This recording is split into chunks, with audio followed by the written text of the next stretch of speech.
다들 한 주간 평안하셨습니까? 네. 또다시 코로나 바이러스가 유행을 하고 확산되어 가는 것 같습니다. 특별히 지난주에는 교회를 중심으로 또 확산이 되어서 많은 걱정을 주고 있는데, 그 신림동, 관악구 신림동 뭐 그런 쪽에 있는 교회들은 항상 그 얘기를 했어요. 그 얘기를 하면 교회가 이런 식으로 모이면 확진이 되는 것은 시간 문제다, 그런 이야기를 했는데 아니나 다를까 그렇게 되었습니다.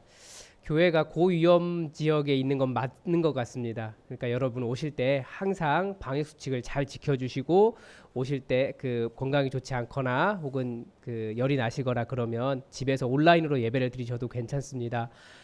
그리고 지금도 아마 온라인으로 예배를 드리시는 분들이 계신데, 환영합니다. 그 있는 곳에 온 마음을 다해서 드리면 하나님께서 그 예배를 받아주실 겁니다. 우리 시간이 되었습니다. 우리 다 함께 하나님 앞에 예배 드립시다. 우리가 마음의 뿌림을 받아 악한 양심으로부터 벗어나고 몸은 맑은 물로 씻음을 받았으니 참 마음과 온전한 믿음으로 하나님께 나아가자. 하나님은 영이시니 예배하는 자가 영과 진리로 예배할지니라. 아멘.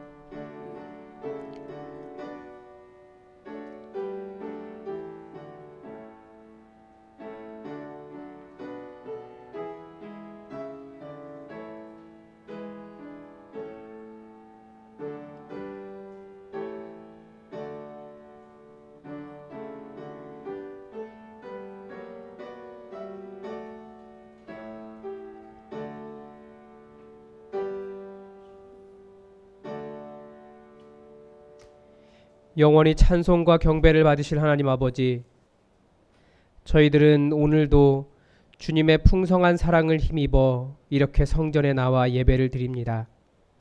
또 비록 상황은 다 허락되지 않지만 또 온라인으로도 아버지 앞에 예배를 드립니다. 지난 한 주간 메마른 광야와 같이 거칠었던 저희들의 삶에 구름 기둥과 불 기둥으로 인도하여 주시고, 폭염과 갈증 속에서도 은혜의 샘물이 마르지 않도록 공급하여 주신 것에 감사를 드립니다.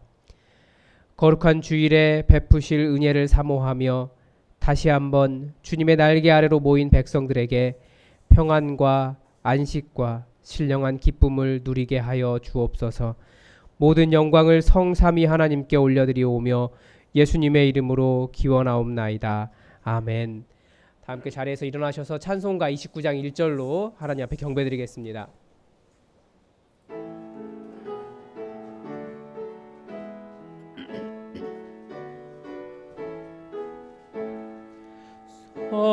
성도여 다 함께 할렐루야 아멘.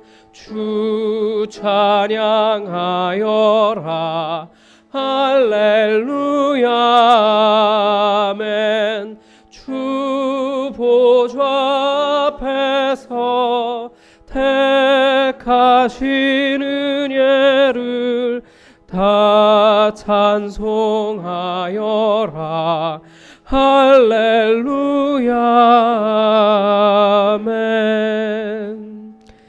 다 함께 고개를 숙이셔서 고백의 기도를 드리겠습니다. 성도들의 회개하는 것을 멸시하지 않으신 하나님, 주님의 자비와 긍휼을 의지하여 이 고백의 기도를 드립니다.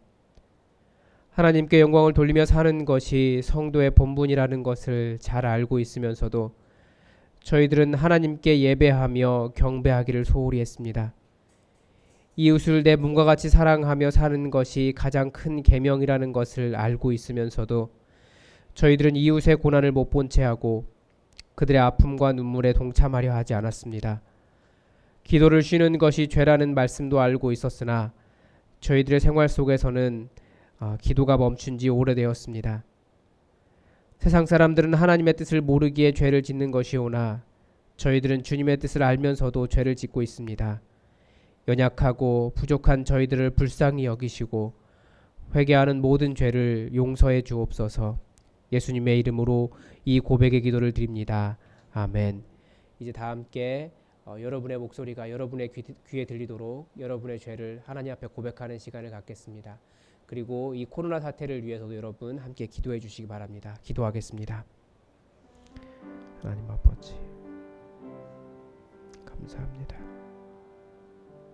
우리를 용서하시고 우리를 용서하옵소서. 제 마음속에 있는 악함과 음란함을 아버지께서 하시오니 이것을 벗고 이기게 하시고 성령을 거룩히 하옵소서. 연약함 때문에 제가 인간을 깨닫고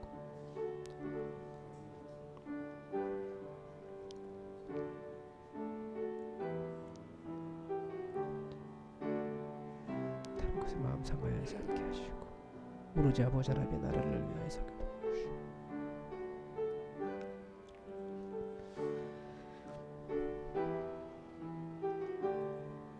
주시옵소서.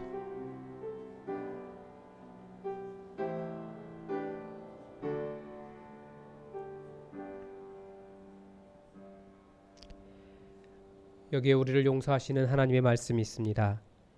여호와께서 이르시되 배역한 이스라엘아 돌아오라. 나의 노한 얼굴을 너희에게로 향하지 아니하리라. 나는 긍휼이 있는 자라 노를 한없이 품지 아니하느니라. 여호와의 말씀이니라. 아멘. 다 함께 사도신경으로 우리의 신앙을 고백하겠습니다. 나는 전능하신 아버지 하나님 천지의 창조주를 믿습니다. 나는 그의 유일하신 아들 우리 주 예수 그리스도를 믿습니다. 그는 성령으로 잉태되어 동정녀 마리아에게서 나시고 본디오 빌라도에게 고난을 받아 십자가에 못 박혀 죽으시고 장사된 지 사흘 만에 죽은 자 가운데서 다시 살아나셨으며 하늘에 오르시어 전능하신 아버지 하나님 우편에 앉아 계시다가 거기로부터 살아있는 자와 죽은 자를 심판하러 오십니다. 나는 성령을 믿으며 거룩한 공교회와 성도의 교제와 죄를 용서받는 것과 몸의 부활과 영생을 믿습니다. 아멘. 다 함께 교동문 12번을 함께 교독하시겠습니다. 교동문 12번입니다.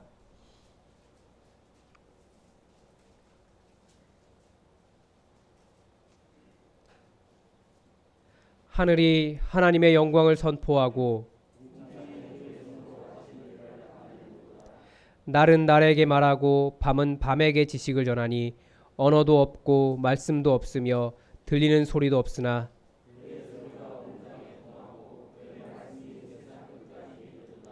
여호와의 율법은 완전하여 영혼을 소성시키며 여호와의 교훈은 정직하여 마음을 기쁘게 하고 여호와를 경외하는 도는 정결하여 영원까지 이르고 금 곧 많은 순금보다 더 사모할 것이며 꿀과 송이꿀보다 더 달도다. 아멘. 우리 자리에 앉으셔서 찬송가 257장 감사의 찬송 257장을 하나님 앞에 드리겠습니다.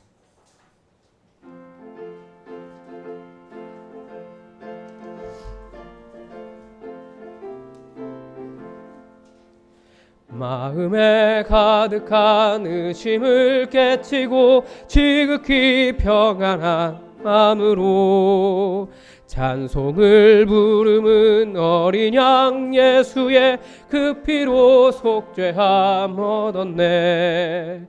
속죄함 속죄함 주 예수 내 죄를 속했네. 할렐루야 소리를 합하여 함께 찬송하세.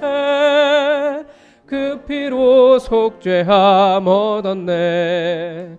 금이나 은같이 없어질 보배로 속죄함 받은 것 아니요. 거룩한 하나님 어린 양 예수의 그 피로 속죄함 얻었네. 속죄함 속죄함 주 예수 내 죄를 속했네. 할렐루야 소리를 합하여 함께 찬송하세. 그 피로 속죄함 얻었네. 나 같은 죄인이 용서함 받아서 주 앞에 옳다함 얻음은 확실히 믿기는 어린 양 예수의 그 피로 속죄함 얻었네. 속죄함 속죄함 주 예수 내 죄를 속했네. 할렐루야 소리를 합하여 함께 찬송하세. 그 피로 속죄함 얻었네. 거룩한 천국에 올라간 후에도 주는 은혜의 찬송을 기쁘게 부름은 어린 양 예수의 그 피로 속죄함 얻었네. 속죄함 속죄함 주 예수 내 죄를 속했네. 할렐루야 소리를 합하여 함께 찬송하세. 그 피로 속죄함 얻었네.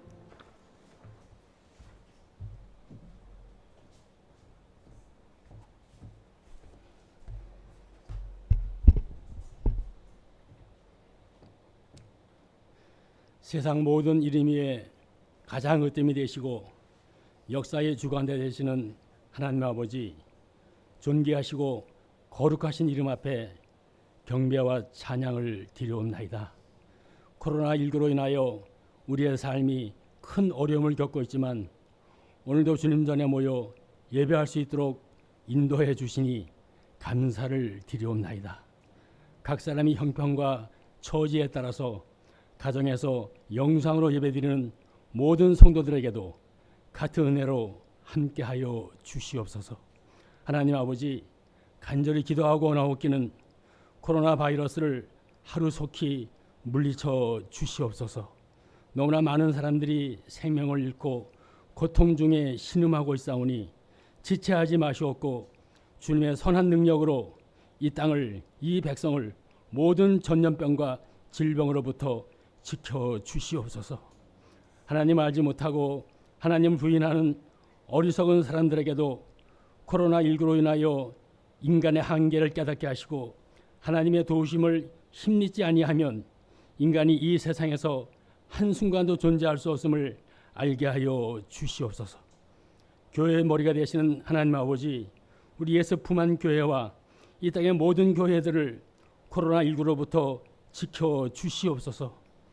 교회가 방역수칙을 철저히 준수하여 사회적 모범이 되게 하시고 교회로부터 코로나가 발생하지 않도록 모든 교회들이 한순간도 긴장의 끈을 놓지 않게 하여 주시옵소서. 하나님 아버지, 교회는 이제 코로나 사태 이후에 교회가 나아갈 방향에 대하여 더욱 기도에 힘쓰게 하여 주시옵소서.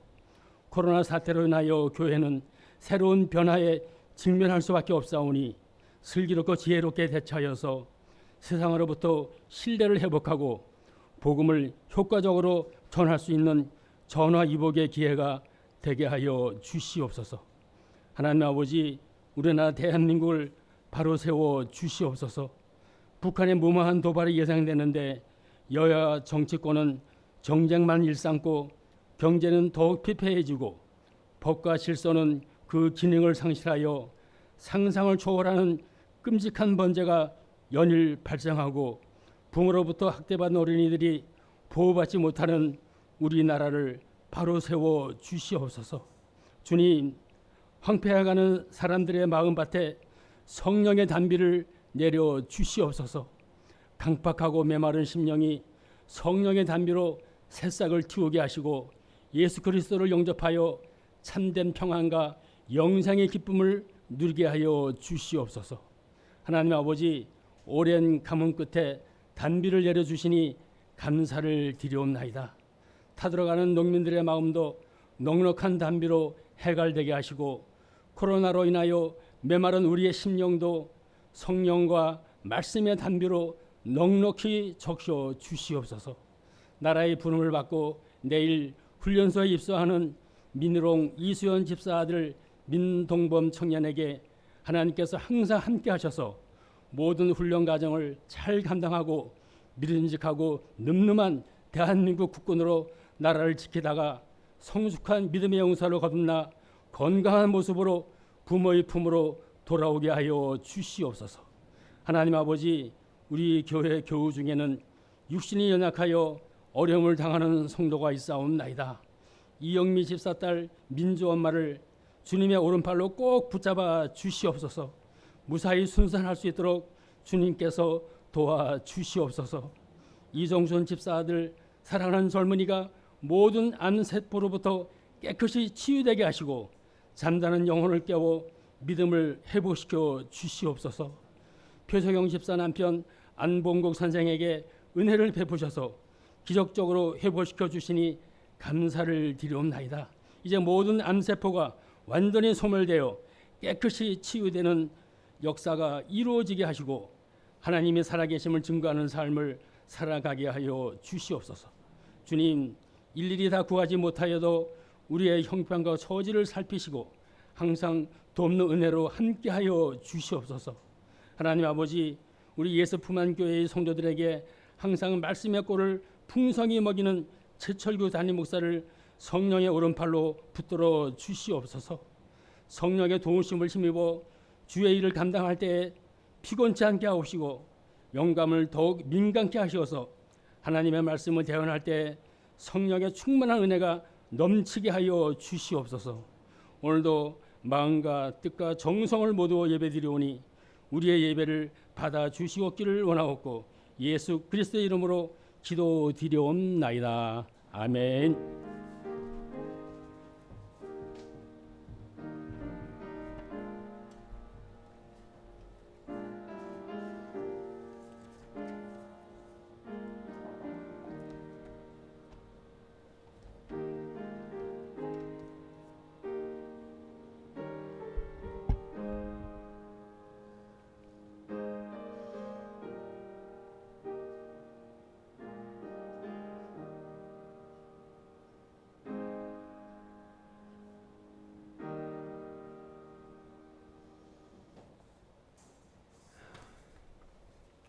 항상 우리 예배를 드릴 때면 참 좋다라는 느낌을 많이 받습니다. 하나님께서 우리와 함께 하시고 우리 예배를 받으시고 이곳에 성령님으로 은혜를 베푸시는 것을 많이 느낍니다. 여러분도 좋으시죠? 예, 잘 오셨습니다. 우리 서로 인사를 하기 쉽지 않지만 말을 할 수는 없지만 그래도 서로 전후좌우를 살피시면서 잘 오셨습니다. 서로 환영하시고 인사 나눠주시기 바랍니다. 네. 이 마스크를 쓰고 계시니까 가끔씩 이제 여자분들 같은 경우에는 이렇게 머리 헤어스타일을 바꾸시면 누군지 못 알아볼 것 같아요. 그런 경우들이 가끔씩 있더라고요. 예, 그래도 이렇게 감사합니다. 오셔서 다들 함께 예배드릴 수 있어서 얼마나 좋은지 모르겠습니다. 오늘은 오순절후 4번째 주일이고요. 성령의 임재하심을 사모하시는 예배가 되시길 바랍니다. 그리고 코로나 바이러스 감염 예방을 위해서 마스크를 꼭 착용해 주시고 손 씻기나 각종 위생을 꼭 지켜주시기 바랍니다. 거리두기와 예방수칙을 잘 지켜주시기 바랍니다. 그것이 우리가 또 서로를 섬기는 방법이 되는 것 같습니다. 그리고 저희 코로나 바이러스 사태로 어려움을 겪고 있는 교우와 이웃들을 섬기기로 저희가 부활절 헌금을 전체를 다 그렇게 드리기로 저희가 약속을 했는데 이 대상을 찾는 게 쉽지 않았습니다. 근데 구제부에서 열심히 노력하시고 수고하셔서 부활절 헌금 전액을 소양고등학교 건너편에 있는 카페 동산과 연계해서 그 학생들을 지원하기로 했습니다. 여러분의 마음이 잘 전해질 수 있도록 여러분 기도해 주시기 바랍니다. 그리고 또 혹시 교회 도움이 필요한 그런 구제 대상이 있으면 교회에 알려주시기 바랍니다. 오늘로 드라마 바이블 읽기 175일째입니다. 여러분 열심히 참여해 주시기 바랍니다. 그리고 교회 청소가 안내가 되어 있습니다. 지금 교회 청소가 굉장히 중요한 상황입니다. 그래서 청소 담당자들 잘 청소에 참여해 주시기 바랍니다. 그리고 내일 이제 그 민희롱 집사님, 이수연 집사님의 아들인 동범이가 군대에 갑니다. 논사훈련소에 입대하고요. 그래서 그냥 갈 수 없어서 온 교우들에게 또 떡을 대접을 했습니다. 그래서 오늘도 떡이 있고요. 가실 때 하나씩 가져가시고 같이 기도해 주시기 바랍니다. 더불어 민희롱 집사님 교장 연수도 같이 겸해서 감사한다는 의미로 드렸으니까 여러분 또 축하해 주시기 바랍니다. 그리고 지난주에 우리 권은정 집사님의 시아버님께서 하나님의 부름을 받으셨습니다.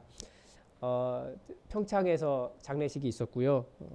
그리고 교회 몇 분들이 가서 잠깐 짧게 얼굴만 뵙고 왔습니다.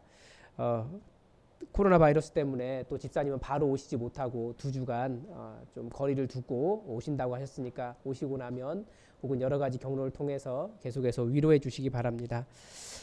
그리고 지난주에 세 가족이 등록하셨습니다. 2부에 오시는데요. 우리 정영희 원사님, 이인성 집사님, 최진혜 집사님, 아마 많은 분들이 다 알고 계시는 분들인데 지난주에 우리 교회에 새롭게 등록하셨습니다. 여러분 환영해 주시고 정말 여러분의 온 마음을 다해서 따뜻하게 품어주시기 바랍니다. 그래서 우리가 한 식구가 될 수 있도록 여러분이 도와주셨으면 좋겠습니다.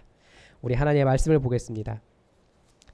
오늘 우리에게 주신 하나님 말씀은 마가복음 4장 30절에서 32절까지의 말씀입니다. 마가복음 4장 30절에서 32절까지의 말씀입니다. 우리 하나님의 말씀을 다 함께 받들어 읽겠습니다. 또 이르시되 우리가 하나님의 나라를 어떻게 비교하며 또 무슨 비유로 나타낼까? 겨자씨 한 알과 같으니 땅에 심길 때에는 땅 위의 모든 씨보다 작은 것이로되 심긴 후에는 자라서 모든 풀보다 커지며 큰 가지를 내나니 공중의 새들이 그 그늘에 깃들일 만큼 되느니라. 아멘. 우리 다 함께 자리에서 일어나셔서 찬송가 412장으로 말씀을 주신 하나님 앞에 경배드리겠습니다. 412장입니다.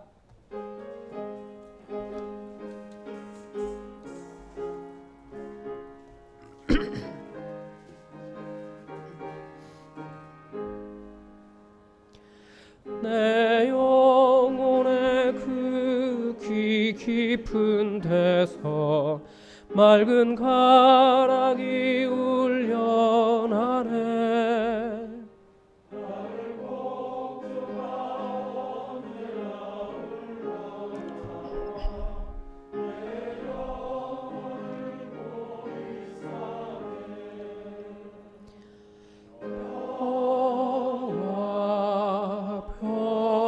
평화로다 하늘 위에서 내려오네.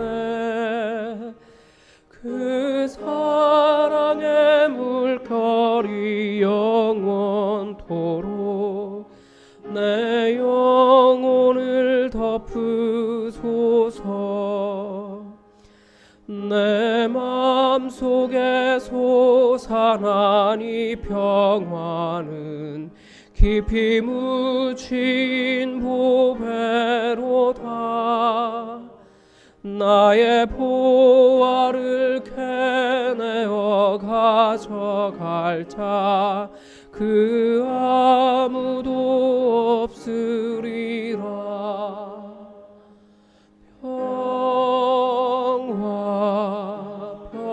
평화로다 하늘 위에서 내려오네. 그 사랑의 물결이 영원토록 내 영혼을 덮으소서. 내 영혼의 평화가 넘쳐남은 주의 큰 복을 받음이라. 내가 주야로 주님과 함께 있어 내 영혼이 편히 쉬네.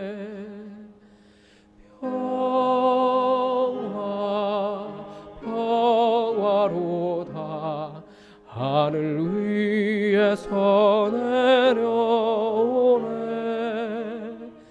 그 사랑의 물결이 영원토록 내 영혼을 덮으소서. 이 땅 위에 험한 길 가는 동안 참된 평화가 어디 있나. 우리 모두 다 예수를 친구 삼아 참 평화를 누리겠네.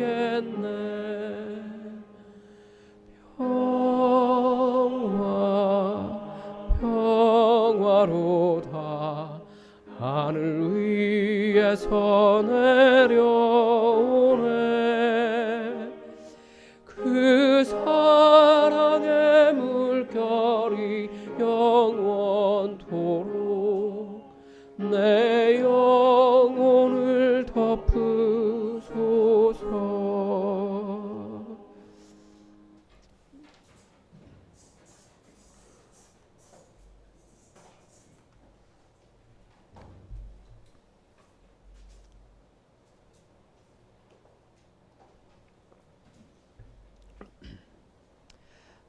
여러분, 한동안 그런 말이 유행한 적이 있습니다. 뭐 워낙 오래된 말이어가지고 천당 밑이 어디라고요? 천당 밑이 분당이다. 뭐 그런 말이 한동안 유행했습니다.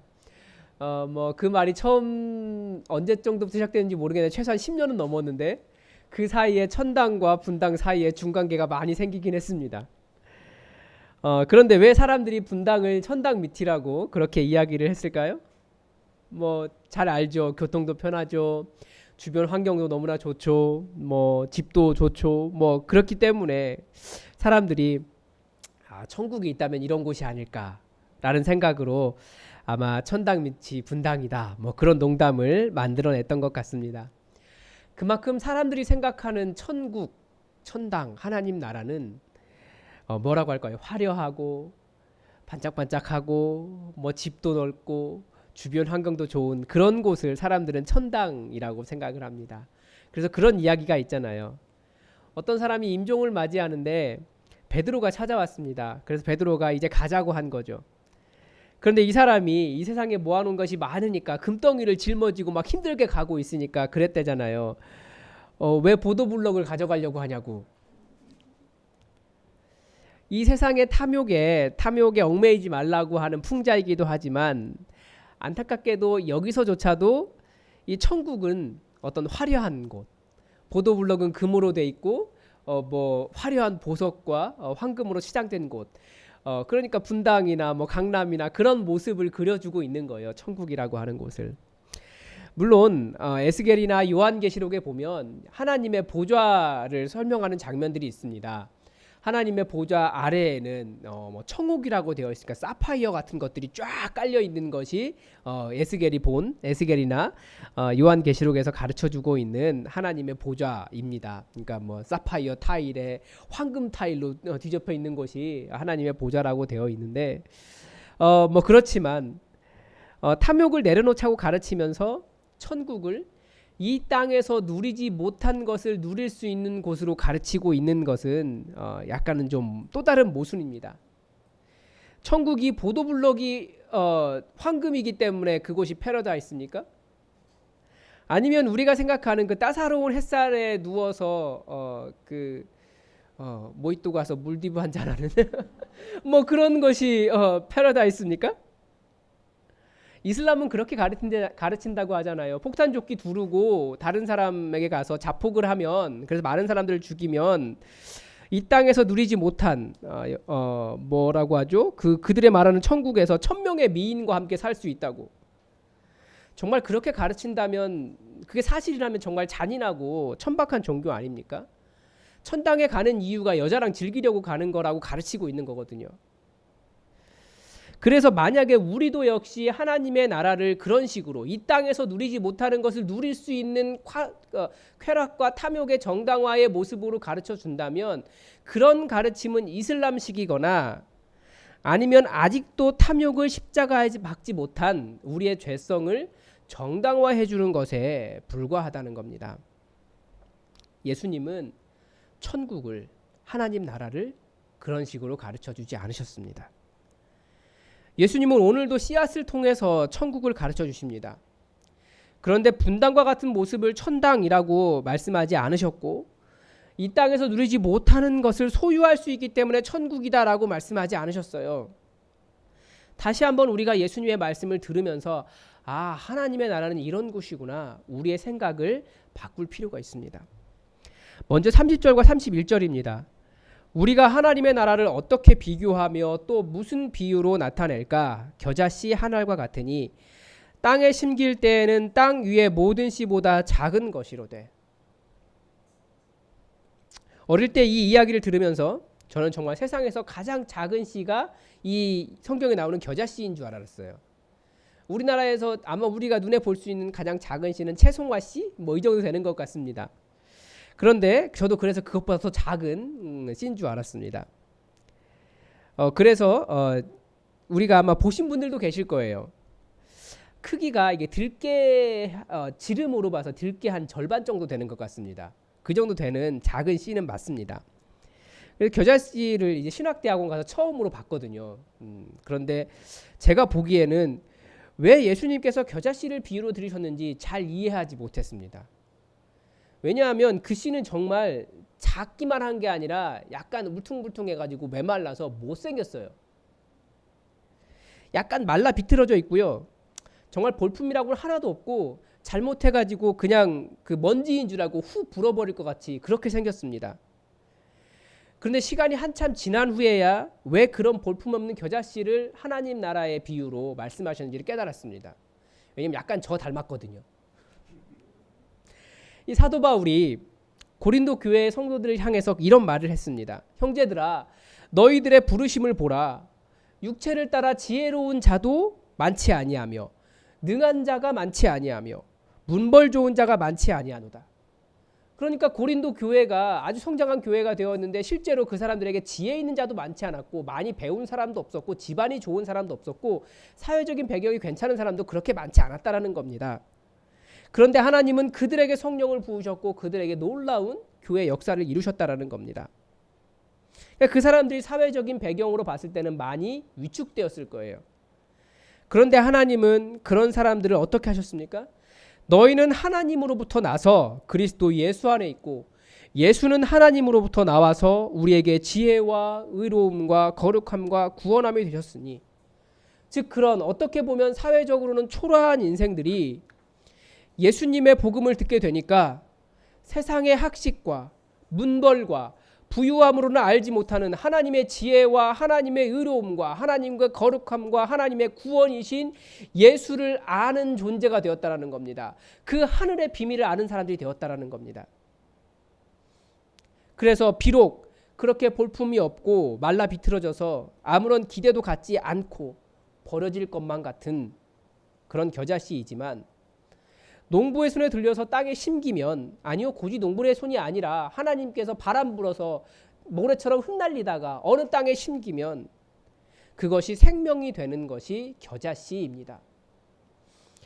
예수님께서 우리를 부르신 부르심이 이와 같습니다. 거기에 무슨 생명이 있는가? 그냥 버려질 수도 있는 모래 알갱이처럼 보이지만, 무슨 드라마 대사처럼 정말 우리에게 미래가 있는 거야? 라고 생각할 만큼 볼품없는 겨자씨에 불과할 수 있지만 예수님은 우리를 그렇게 바라보지 않으셨습니다. 바로 그런 사람들에게 복음이 들어가면 하나님 나라의 큰 나무로 자랄 수 있는 하나님 나라의 작은 생명의 씨앗으로 보셨다는 겁니다. 예수님의 제자들을 예수님은 왜 부르셨다고요?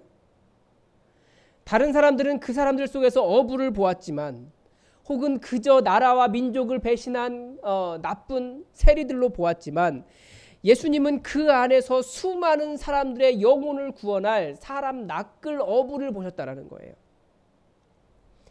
예수님처럼 이 땅에 하나님 나라를 드러낼 하나님의 보내신 자, 사도가 되게 하셨다라는 겁니다.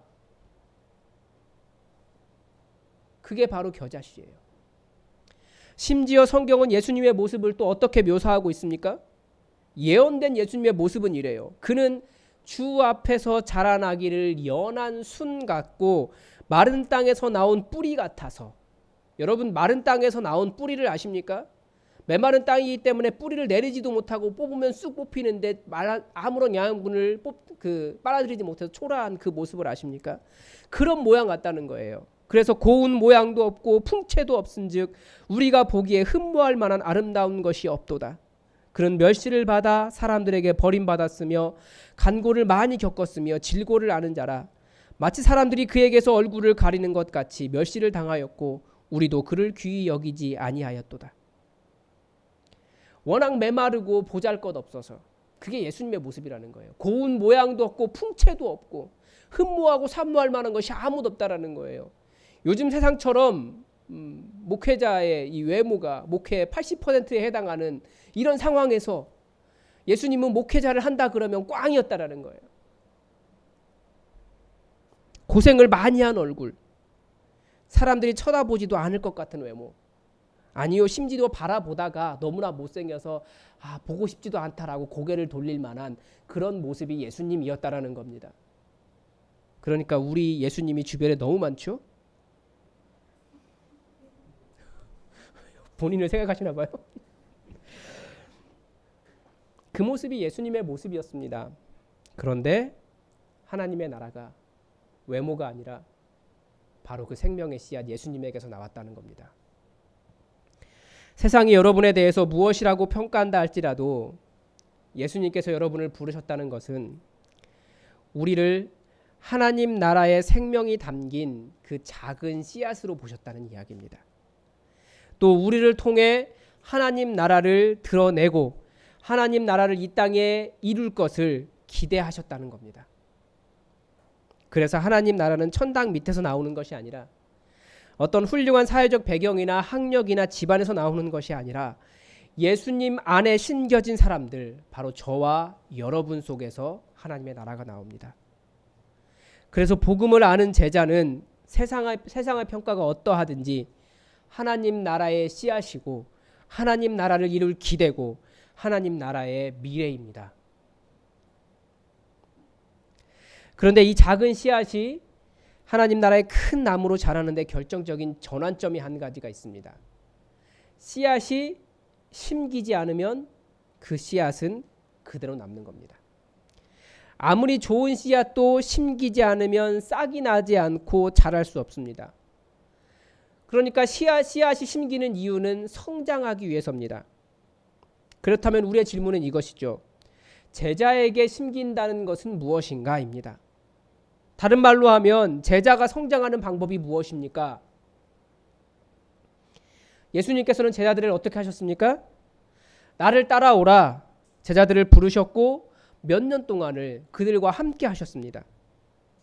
분명히 사람이 심긴다, 성장한다, 배운다와 그런 것들은 다 배운다와 관련이 있습니다. 그래서 교회마다 차이는 있긴 하지만 일반적으로 목회자는 교인들의 영적 성장을 돕기 위해서 여러 교육 프로그램을 운영을 합니다. 목사가 교회 사이즈를 키우려고 하는 게 아니에요. 목사가 털을 깎고 고기를 잡아 양을 잘 길러서 이렇게 털을 깎고 고기를 잡아 먹으려고 고기를 먹으려고 성도를 만들려는 것이 아닙니다. 신실한 목회자의 단 한 가지 소원이 있다면 지금 나에게 맡겨진 이 성도들을 어떻게든지 예수 그리스도의 제자로 키워내서 이들이 하나님 나라를 만들어 가기를 바라는 마음밖에 없는 것이 신실한 목사의 간절한 소원입니다.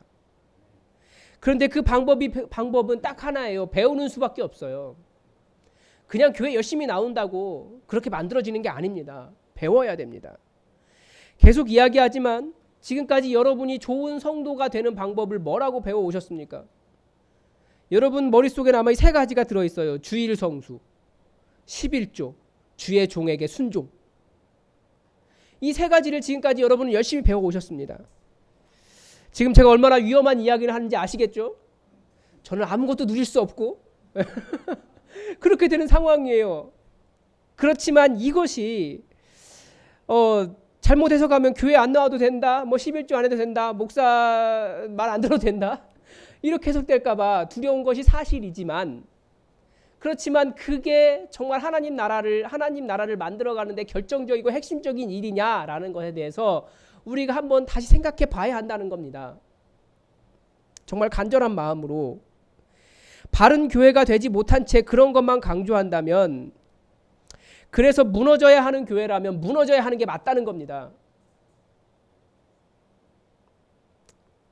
이 세 가지가 신앙의 전부가 아니에요.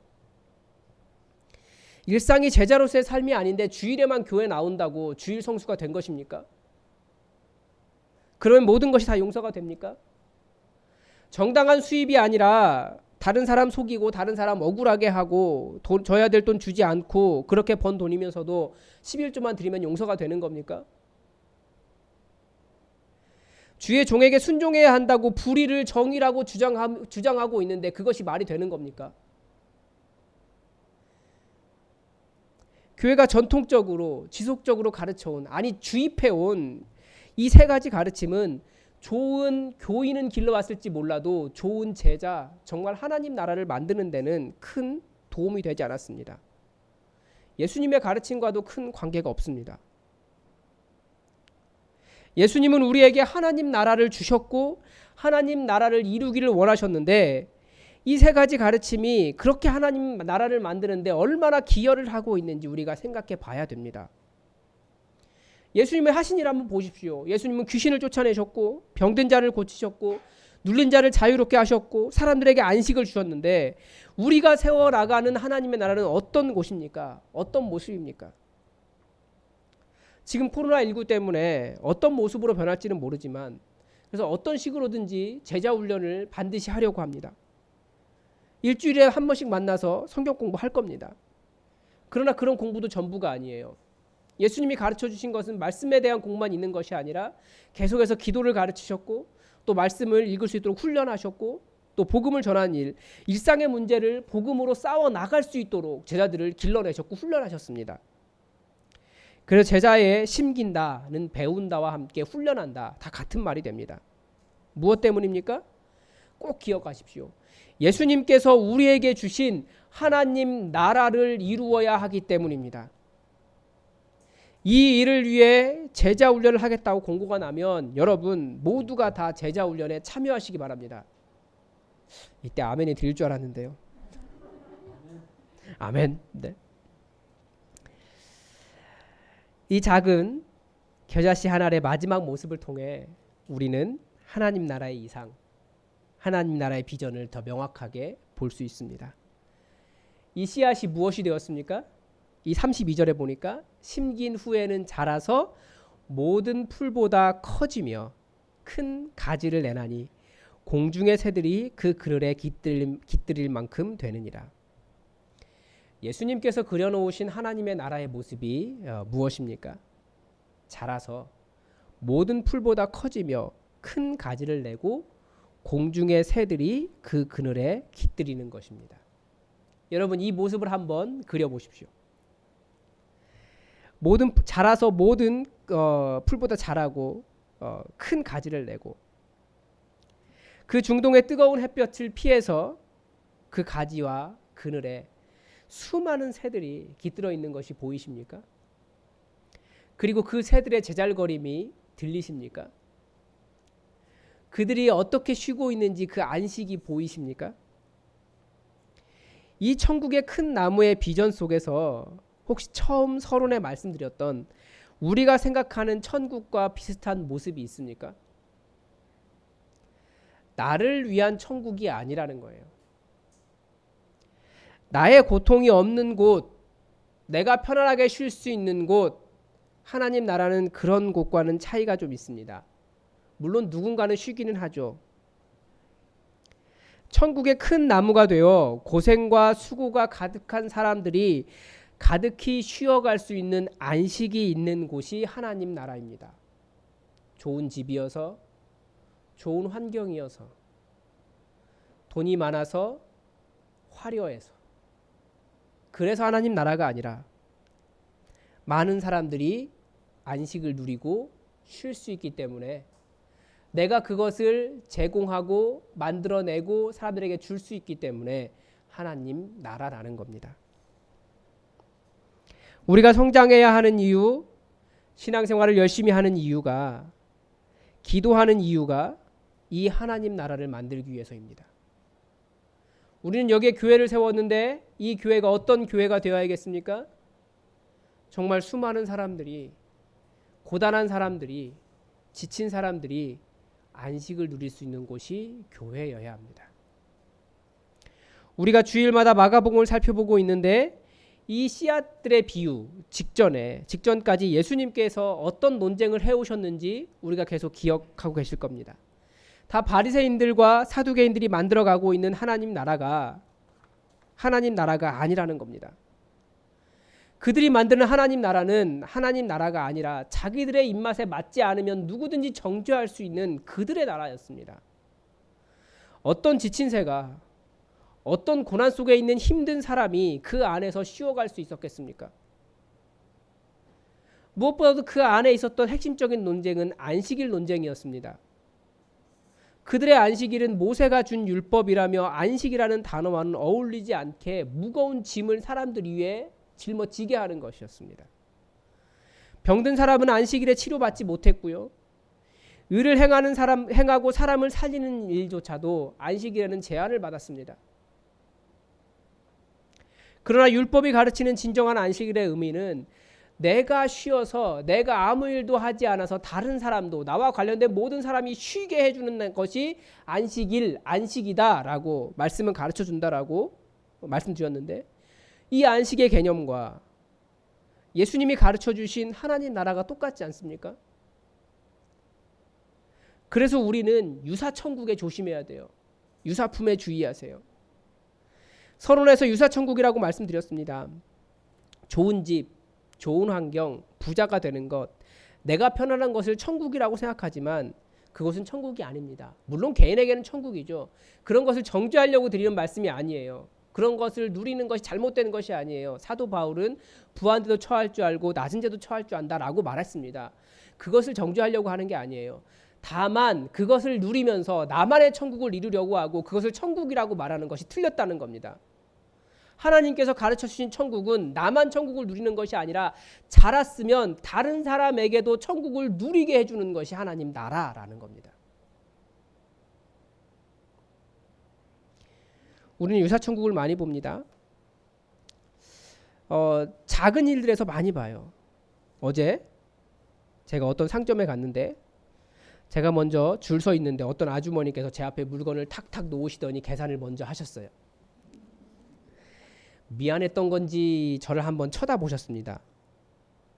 너는 뭐가 그렇게 바보 같냐? 라고 말하고 싶었던 것 같기도 합니다. 그런데 그런 마음이 저는 들더라고요.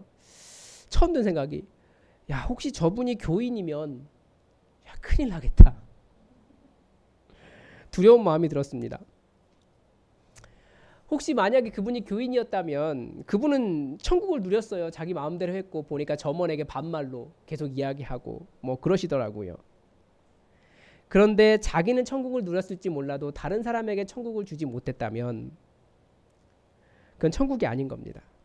즉 예수님께서 가르쳐 주신 하나님의 나라는 나만 누리는 천국이 아니라 그런 작은 일에서차도 내가 다른 사람에게 만들어주는 겁니다.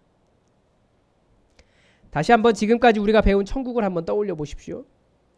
우리는 성령 충만해도 그 성령 충만한 은사 때문에 다른 사람을 섬기며 함께 만들어가는 하나님 나라보다 내가 더 신령한 사람이라고 하는 어떤 경쟁심, 더 높아지려고 하는 마음이 있습니다. 큰 교회를 다니는 이유도 정말 신앙이 좋은 사람이라는 것보다는 내가 이 교회의 규모만큼 신앙이 좋은 사람이라고 하는 자기 자랑에 있는 경우도 많습니다. 내가 뭔가가 된 듯한 느낌도 있고요. 그런데 그 사람 안에서 정말 피곤하고 곤고한 인생이 쉬어갈 수 없다면 그 사람 속에 이루어진 하나님 나라가 어디 있습니까? 말씀을 마치겠습니다. 예수님께서 계속해서 우리에게 가르쳐 주신 것은 하나님 나라입니다.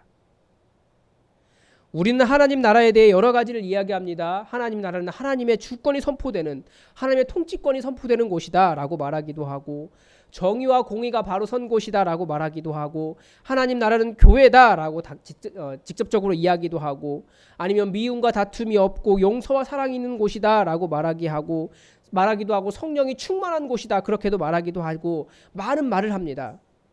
다 틀린 말이 아니에요. 그러나 예수님께서 이 작은 씨앗을 들어 가르쳐 주신 하나님의 나라는 그렇게 거창한 것들이 아니라 내가 다른 사람이 안식을 누릴 수 있도록 다른 사람을 쉬게 해주는, 내가 만들어준 겁니다. 하나님 나라의 부르심은, 하나님 나라는 그런 부르심을 받은 저와 여러분, 그런 제자들 안에 있습니다. 비록 작고 연약하고 아무런 능력이 없는 것 같지만 이 하나님의 기대와 하나님 나라의 소망을 가지고 복음 안에 심겨진 우리들이 바로 하나님 나라의 씨앗입니다. 그리고 복음 안에서 자라날 저와 여러분 제자들이 바로 그 작은 씨앗입니다. 예수님 안에 있기 때문에 성장해서 큰 나무로 자라야 됩니다. 그러니까 모든 성도는 성장해야 됩니다. 이 큰 나무는 내가 누릴 무엇인가가 아니에요. 강해진 나의 모습이 아닙니다. 큰 교회를 이루는 것도, 대단한 선교적인 업적을 이루는 것도 아닙니다. 교회의 규칙과 율법을 잘 지키는 것도 아닙니다. 그건 큰 나무가 아니라 어떻게 보면 속이 좁은 나무예요. 천국의 큰 나무는 자라고 많은 가지를 내어 피곤하고 고난 영혼들을 쉬게 하는 나무입니다. 우리는 그런 하나님 나라를 이루라고 이곳에 부르심을 받았습니다. 예수님은 당시에 가난하고 질병으로 고통당하는 많은 사람들을 자유하게 하시려고 당시의 종교인이라면 당연했던 많은 것들과 싸우셨습니다. 그래서 예수님은, 하나님은 제사보다도 긍휼과 인애를 원하신다, 그렇게 많이 말씀하신 겁니다. 훌륭한 교회를 이루어 좋은 조직을 이룰 수는 있어도 거기에 안식이 없다면 하나님 나라가 아닐 수 있습니다. 그런데 믿지 않는 사람들이 먼저 알아요. 교회는 많지만 갈 교회 없다고 먼저 알아요. 피곤하고 뜨거운 태양에 지친 새와 같은 인생들이 깃들어 쉴 만한 안식이 없다고 사람들은 말합니다. 여러분 안에서 많은 사람이 안식을 누릴 수 있는 큰 사람으로 자라나시기 바랍니다. 나만의 천국을 만들고 나는 하나님 나라를 살고 있다고 착각하며 유사품에 속지 마시고 나의 인격과 나의 성품과 나의 성숙함과 나의 나눔과 나의 섬김으로 많은 사람들이 안식을 누릴 수 있도록 다른 사람들에게 천국을 만들어 주시기 바랍니다. 내가 그런 사람이 될 수 있나요? 그렇게 생각하십니까? 예수님이 여러분을 택하셨기 때문에 이미 여러분이 바로 그 겨자씨라는 것을 기억하시기 바랍니다. 예수님은 여러분을 그 겨자씨로 보셨습니다. 여러분이 복음 안에서 자랄 때 분명히 여러분은 천국의 큰 나무 되어 수많은 사람들에게 하나님 나라를 선사하게 될 겁니다. 기도하겠습니다. 하나님, 오늘 말씀을 통하여 하나님께서 왜 우리를 부르셨는지 다시 한번 깨닫습니다. 세상에서 권력이 있는 것도 아니고 문벌이 좋은 것도 아니고 많은 높은 지위와 많은 재산을 가진 것도 아니라 하나님은 우리 가운데 하나님 나라에 대한 소망을 품으셨고 하나님 나라를 기대하게 하셨으며 하나님 나라를 이룰 것을 또한 보여주셨습니다. 하나님, 성령 충만한 가운데 배우며 훈련하여 정말 큰 나무가 되게 하여 주시고 우리가 큰 나무 되어 수많은 사람들에게 진정한 하늘나라의 안식과 평안을 줄 수 있는 하나님 나라 만들어갈 수 있도록 우리와 함께하여 주시옵소서. 우리를 하나님 나라 되게 하시기를 간절히 원하오며 예수님의 이름으로 기도드립니다. 아멘. 우리 다 함께 찬송가 302장 부르시면서 하나님의 말씀을 다시 한번 생각하겠습니다. 302장입니다.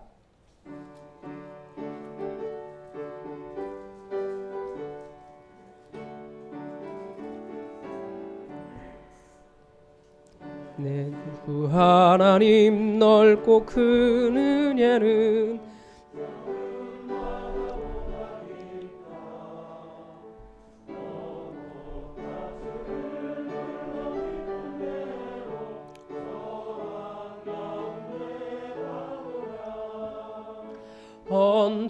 언덕을 떠나서 장파에 배 띄워 내 주 예수 은혜의 바다로 내 맘껏 져가라.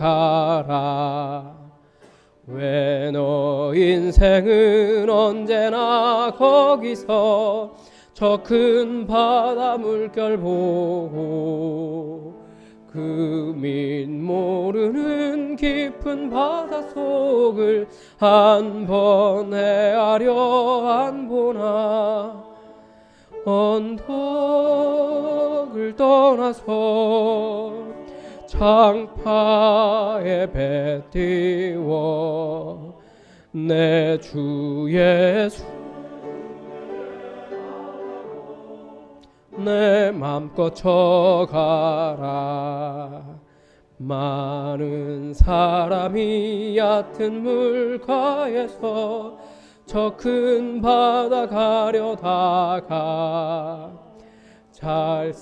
찰싹거리는 작은 파도 보고 마음 약하여 못 가네.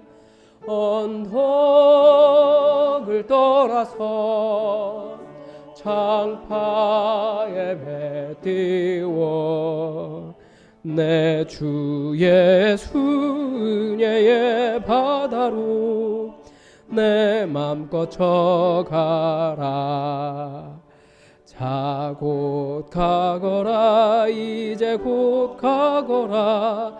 저 큰 은혜 바다 향해 자 곧 내노를 저 깊은 데로 가라. 망망한 바다로 언덕을 떠나서 창파에 배 띄워 내 주 예수 은혜의 바다로 내 맘껏 쳐가라.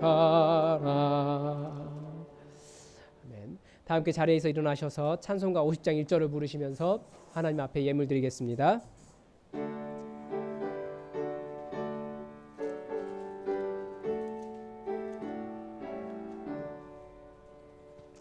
내게 있는 모든 것을 아낌없이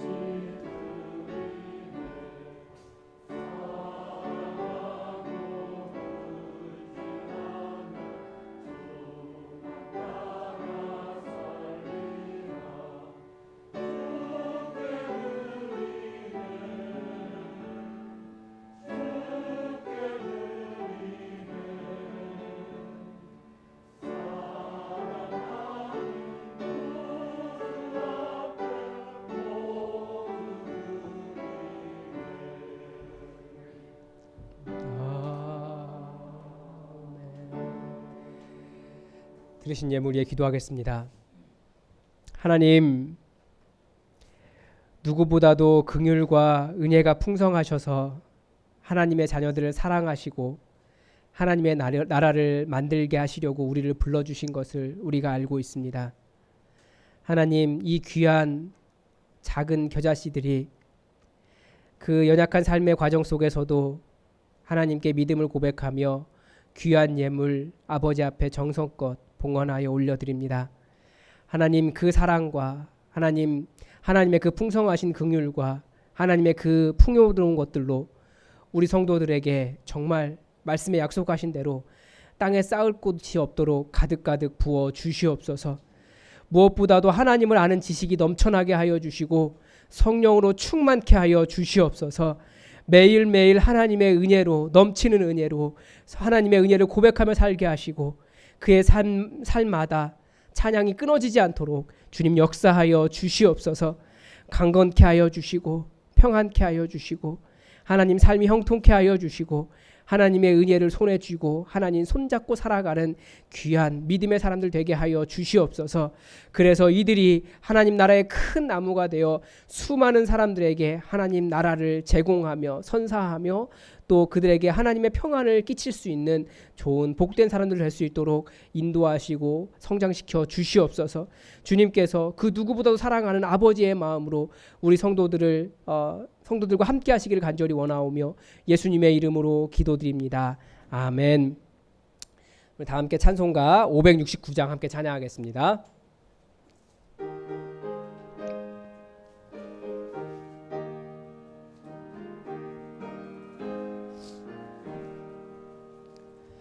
선한 목자 되신 우리 주 항상 인도하시고 푸른 풀밭 좋은 곳에서 우리 먹여주소서.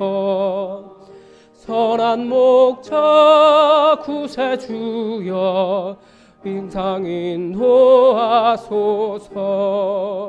선한 목자 구세주여 항상 인도하소서.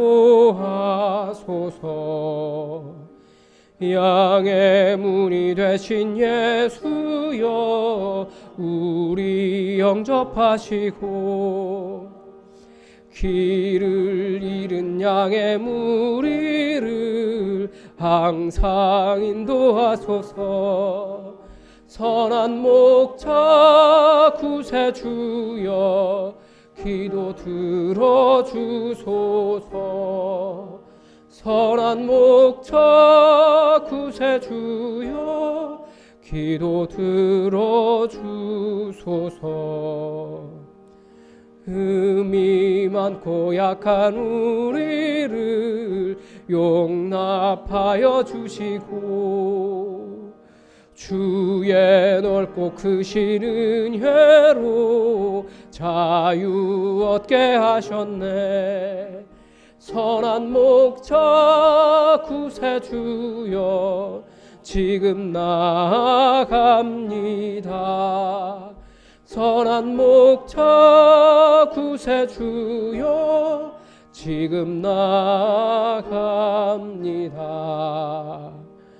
일찍 주의 뜻을 따라서 살아가게 하시고 주의 크신 사랑 베푸사 따라가게 하소서.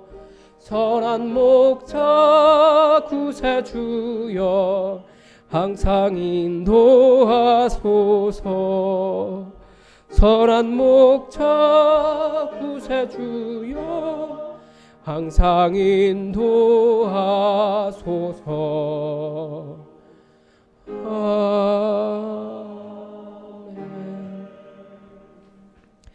지금은 우리를 하나님 나라의 작은 씨앗으로 바라보신 우리 주 예수 그리스도의 은혜와 우리를 수많은 사람이 안식할 천국의 큰 나무로 자라게 하시는 성부 하나님의 그 크신 사랑과 이곳에 오셔서 우리 안에 예수님의 비유를 깨닫게 하사 말씀 안에 뿌리박게 하시는 성령 하나님의 교통하심이 하나님 나라의 소망을 가슴에 품고 배우며 훈련받으며 성장하여 천국의 큰 나무가 될 고개 숙인 주님의 모든 제자들 머리 위에 또한 이들이 이루어갈 하나님 나라 위에 지금부터 영원히 함께 하시기를 간절히 축원하옵나이다.